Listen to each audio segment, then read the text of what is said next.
Thank you for joining me. I'm Pastor William Earnhardt, and I proudly serve the churches of Bushnell, Homosassa, and Inverness, Florida. I would like to invite you to join me the next few days as we meet at the cross. And our story today picks up in Mark chapter 13, verse 11. This is well before the cross, but Jesus is telling the disciples what to expect in the latter days. And in verse 11, he says, "But when they arrest you and deliver you up, do not worry beforehand or premeditate what you will speak.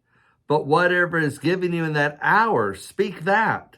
For it is not you who speak, but the Holy Spirit who speaks." And so many times we've taken comfort knowing that the Holy Spirit will give us the words to speak when we need them. Now, many times I've had people talk to me that have told me that they were trying to share Jesus with a friend and they asked a question, they didn't know what to say, or that the Holy Spirit had just left them speechless. And that doesn't mean that the Holy Spirit had abandoned them. That might just mean that the Holy Spirit didn't have anything further to say to the person that we were sharing Jesus with. Because the same thing happened to Jesus where he didn't always have something to say. In Mark chapter 15, verse 3, Jesus is before Pilate. And it says, "The chief priests accused him of many things, but he answered nothing."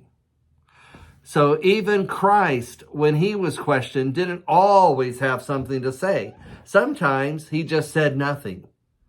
Again, the Holy Spirit isn't going to give us more light to share with someone when someone isn't ready for that light or is not accepting the light that has already been given them. And Pilate and the chief priests, they had plenty of light to know that Christ was the Son of God. They were rejecting that light.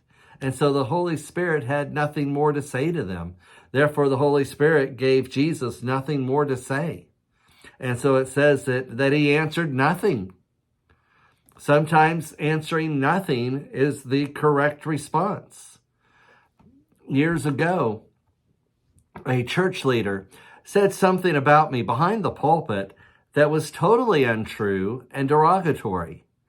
And so the next day I'm talking with some friends, my prayer partners, and I'm asking them, how do I defend myself from this? And one of my prayer partners gave me the best piece of advice I've ever been given. She said, "You don't defend yourself. If you defend yourself against the accusation, by defending yourself, you're only giving merit to the accusation. Just ignore it." Well, I took her advice, and it worked out beautifully because I found out that the people that were at church that day when that leader said what he said, half the people weren't even paying attention when he said it. The other half knew it was a lie when he said it.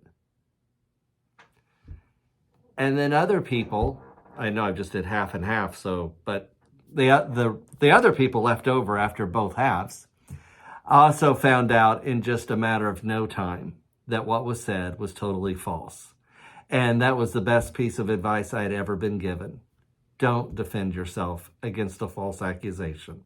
When you do that, you only give the accusation merit. And so sometimes the right response is just to say nothing at all. Give the Holy Spirit time to work. Give the Holy Spirit time to open up people's eyes to the truth. And then the Holy Spirit will give us something to say. Until then, until the Holy Spirit gives us something to say, it's best not to say anything.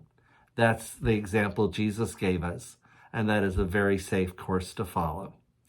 We don't always have to answer every question. Sometimes the right response is silence and just let the Holy Spirit work. God bless you.